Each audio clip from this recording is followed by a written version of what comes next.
just wouldn't be a trip to Japan without a visit to the super high-tech capital, Tokyo. As geeks, this is our mecca, a city filled to the brim with gadgets, video games, and every electronic goodie in between. While we embrace being drawn into all this gadgety goodness, we also wanted to see a side of Tokyo that we haven't experienced before. Join us as we finish our epic Japanese adventure to find the weird, wild, and wonderful in On the Road with Qore, Tokyo. To a lot of gamers out there, Tokyo may already feel familiar since we've seen it in so many games before, including Gran Turismo 5, Kane & Lynch Dead Men, and the Yakuza series. But there's nothing like actually experiencing it. It's energetic, frantic, and busy to the extreme. And no other place in Japan lives up to that more than Akihabara. Commonly known as Electric Town, it's here that all the nerdy delights are laid bare in the streets. Barkers everywhere politely, yet loudly, ask for your undivided attention.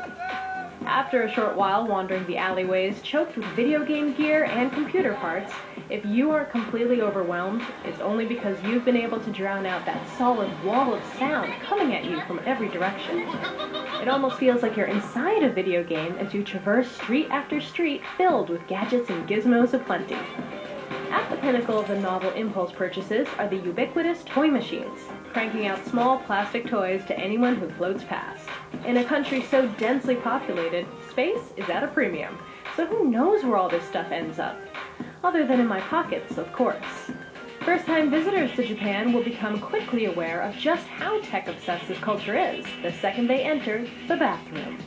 Being the gadget and design geeks that we are, we just had to drop in at the Toto Toilet Showroom, thrown to the most pimped-out techno toilets we've ever seen.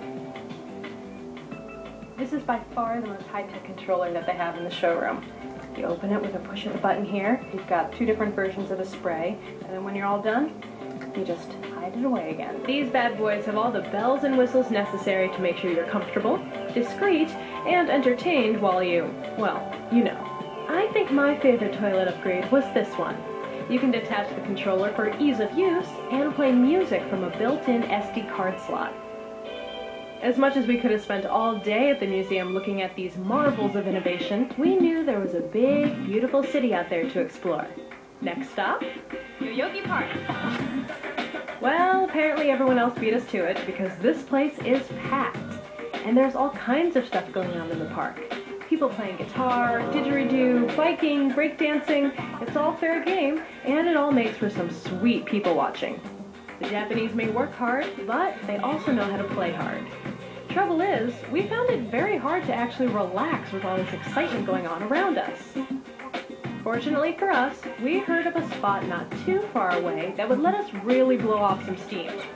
And no, we're not talking about yet another love hotel. This is a Shimbashi braking place, and if you want to blow up a little bit of steam, all you have to do is find this truck. It's all about safety first. Alright, let's see. Weapon of choice. Lovely piece of pottery ware. Something that your mom would give to you maybe for your birthday. Take that! Woo!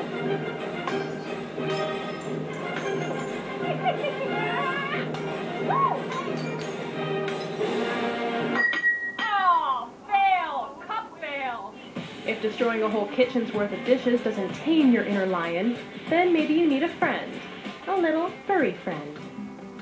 If you're a Tokyo resident without the space or time to take care of a pet of your own, then why not spend a free hour or two sipping lattes and petting cats at the Calico Cat Cafe? Only the hardest of hearts, or severe allergies, would stop these little kitties from working their charms on you. In case you haven't noticed, Japan tends to be a little cat-obsessed. Talk about Hello Kitty. After removing your shoes and paying a small fee, you can spend the afternoon relaxing in the comfortable parlor, getting to know the resident cats, and catering to their every whim. Oh, hello. Here is our kitty menu for the day, and shows the names of all the cats that are available on the floor, their names, and I believe their birthdays as well. You know how cats can be. We're simply here for their amusement, not the other way around. Seeing as though the cats are the stars of this show, make sure you follow the ground rules. If the cats don't come to you, it doesn't mean you get to pick them up. They don't like that. Hey, buddy, back off. Don't forget who's the boss around here. I'm ready for my close-up. Is this thing on? It may seem a little quirky, but it's the kind of quirky that we could get really used to. Tokyo. This place is a bustling, living organism, overflowing with fresh ideas and novel ways to spend your time and money. But behind its flashy, neon-lit exterior, there's another side of Tokyo that's ready to be explored. No matter how many times you visit, there's always something new to taste, see, or do. And that's why we'll always keep coming back.